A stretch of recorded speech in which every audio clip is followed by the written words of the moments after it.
छत्तीसगढ़ में पूर्व CM doctor Raman Singh के ट्वीट के बाद शराबबंदी का मुद्दा एक बार फिर गर्मा गया है। ऐसा इसलिए क्योंकि रमन सिंह के ट्वीट ने पूर्ण शराबबंदी को लेकर नई बहस छेड़ दी है। एक ओर जहां कांग्रेस पर भी पूर्व सीएम के ट्वीट का समर्थन करने का आरोप लग रहा है, तो वहीं दूसरी ओर कांग्रेस इसे फर्जी बताने में जुट गई है। रिपोर्ट देखिए।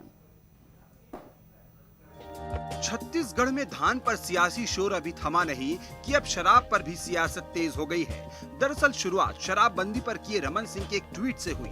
रमन सिंह के मुताबिक छत्तीसगढ़ कांग्रेस के ऑफिशियल ट्विटर हैंडल से इसे लाइक भी किया गया। क्या है रमन का वो ट्वीट, दिखाएंगे। पहले रमन सिंह का ये बयान सुनिए। भारतीय जनता पार्टी छत्तीसगढ़ में 15 साल शासन करने के बाद 15 सीटों के नीचे सिमट गई। 3 विधानसभा उपचुनाव भाजपा ने हारे, दंतेवाड़ा, चित्रकोट और मरवाही। अपनी बी टीम के सहयोग के बावजूद भाजपा हारी। अब भारतीय जनता पार्टी ऐसी ही बातों को अपने वाणी विलास का माध्यम बना रही है। अब रमन का ये ट्वीट देखिए, जिसमें उन्होंने लिखा था कि शराब प्रेमियों की पसंदीदा जगह होता जा रहा है छत्तीसगढ़। कभी शराबबंदी की बातें और वादे करने वाले भूपेश बघेल अब शराब को बढ़ावा देने हर जतन कर रहे हैं। तभी तो प्रदेश शराब खपत में देश के अव्वल राज्यों में आ गया है। कांग्रेस को करनी थी शराबबंदी और दे रहे हैं शराब को बढ़ावा।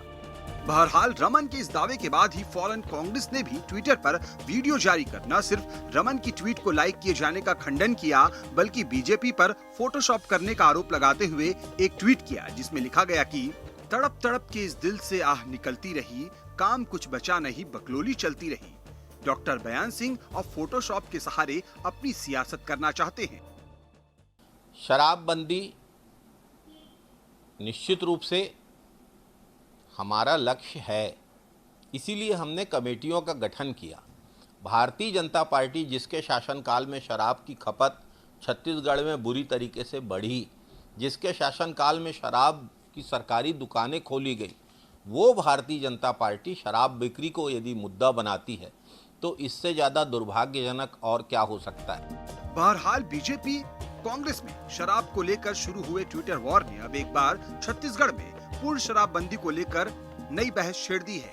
इसका श्रेय तो डॉक्टर रमन सिंह को देना चाहिए। 15 साल हुकूमत करने के बाद जिस तरीके से शराब की बिक्री में उत्तरोत्तर वृद्धि डॉक्टर रमन सिंह के कार्यकाल में हुई, तो मैं तो ऐसा समझता हूं कि अगर वो स्वयं ट्वीट कर रहे हैं तो इसका श्रेय अपनी पीठ थपथपा कर वो स्वयं ले सकते हैं। दरअसल जब कांग्रेस विपक्ष में थी तो उसने न सिर्फ रमन सरकार से पूर्ण शराबबंदी की मांग की थी, बल्कि चुनाव में भी पूर्ण शराबबंदी का वादा किया था। उधर अब कांग्रेस को शराबबंदी की याद दिला रही बीजेपी के पास भी शायद इस सवाल का जवाब नहीं होगा कि उसके शासनकाल में भी कैसे शराब का कारोबार फलता फूलता गया। शराब के मसले पर छत्तीसगढ़ में राजनीति बहुत तेज हो चुकी है। ट्विटर वॉर भी शुरू हो चुका है। पूर्व मुख्यमंत्री डॉक्टर रमन सिंह ने बड़ा आरोप लगाया कि शराबबंदी का वादा करके सत्ता में आई कांग्रेस अब शराब बेचने वाले राज्यों में सबसे पहले नंबर पर छत्तीसगढ़ को शुमार कर रही है। वहीं कांग्रेस का कहना है कि अपने 15 साल के शासनकाल को रमन सिंह देख लें, सरकार ने शराब बेचने की शुरुआत उन्हीं के शासनकाल से की थी और अवैध शराब कितनी बिकती थी उनके शासनकाल में पहले याद कर लें। तो फिलहाल आरोप प्रत्यारोप जारी है। न्यूज़ स्टेट के लिए कैमरा पर्सन राघवेंद्र पांडे के साथ रायपुर से आदित्य नामदेव।